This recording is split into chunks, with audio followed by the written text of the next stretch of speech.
नमस्कार, आप देख रहे हैं न्यूज़ 18 का डिजिटल प्लेटफॉर्म और मैं हूं आपके साथ जागृति खंतवाल। अपने घर, धरती और लोगों से दूर दुश्मनों के साए में रहना क्या होता है, ये हम और आप सिर्फ सोच ही सकते हैं। इस खौफ को महसूस करके 24 महीने बाद इजराइल के उन बंधकों की वापसी का सिलसिला शुरू हो गया है, जिनका इंतजार हर पल उनके परिवार ने किया। उनका ये इंतजार आखिरकार रंग लाया और अब तक उन बंधकों की घर वापसी का सिलसिला शुरू हो गया है, जो 2 साल के इस घातक युद्ध के बाद भी हमास की कैद में जिंदा बच गए। गाजा में इजरायली बंधकों की रिहाई आधिकारिक तौर पर शुरू हो गई है, जिसमें करीब 20 लोगों को आज़ाद किया जाना है। हमास ने पहले 7 बंधकों को छोड़ दिया है, जिनमें कई नाम भी सामने आए हैं। और साथ ही आपको बता दें कि बंधकों को बंदूक के साए में लेकर हमास के लड़ाके आए और उत्तरी गाजा से अंतर्राष्ट्रीय रेड क्रॉस के हवाले किया। दूसरा समूह, जिसमें 13 बंधक हैं, उन्हें भी जल्द ही रिहा होने की उम्मीद है।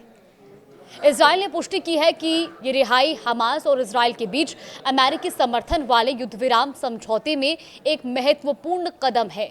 समझौते के पहले चरण के तहत बंधकों की रिहाई की जानी थी, जिस पर काम शुरू हो चुका है। हमास जहां इजराइल के बचे हुए बंधकों को जिंदा या मृत हालत में वापस करेगा। माना यह भी जा रहा है कि हमास की कैद में मौजूद सिर्फ 20 इजरायली बंधक ही जिंदा हैं, जिनमें से 7 को उसने अभी वापस भेजा है। इसके बदले इजराइल फिलिस्तीन के 1966 फिलिस्तीनी कैदियों को छोड़ने वाला है। इसके लिए तैयारियां भी शुरू हो चुकी हैं।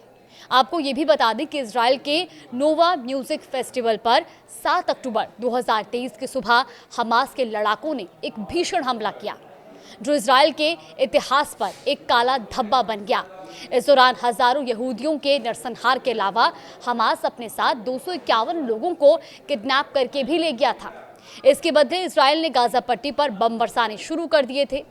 शुरू में शांति के जो प्रयास हुए, उसमें इजराइल बंधकों को हमास ने छोड़ा भी था, लेकिन उसकी कैद में करीब 50 से 60 बंधक बाकी रह गए थे। इनमें से बहुत से बंधकों को हमास ने मौत के घाट उतार दिया और अब सिर्फ 20 ही बंधक जीवित बचे हैं। समझौते के तहत इजराइल अपने नागरिकों की जीवित या मृत वापसी चाहता है, जिसकी प्रक्रिया भी शुरू हो चुकी है। ऐसे में ये पहला चरण है युद्ध विराम का, जिसमें 7 बंधकों की वापसी हुई है। अभी भी 13 बंधक जिनकी वापसी होनी बाकी है और जिनका इंतजार उनके अपने कर रहे हैं। लेकिन 2 साल बाद अब एक बार फिर शांति की उम्मीद जगी है और दोनों तरफ से शांति की पहल भी की जा रही है। इसी खबर पर तमाम अपडेट के लिए आप देखते रहिए न्यूज़ 18।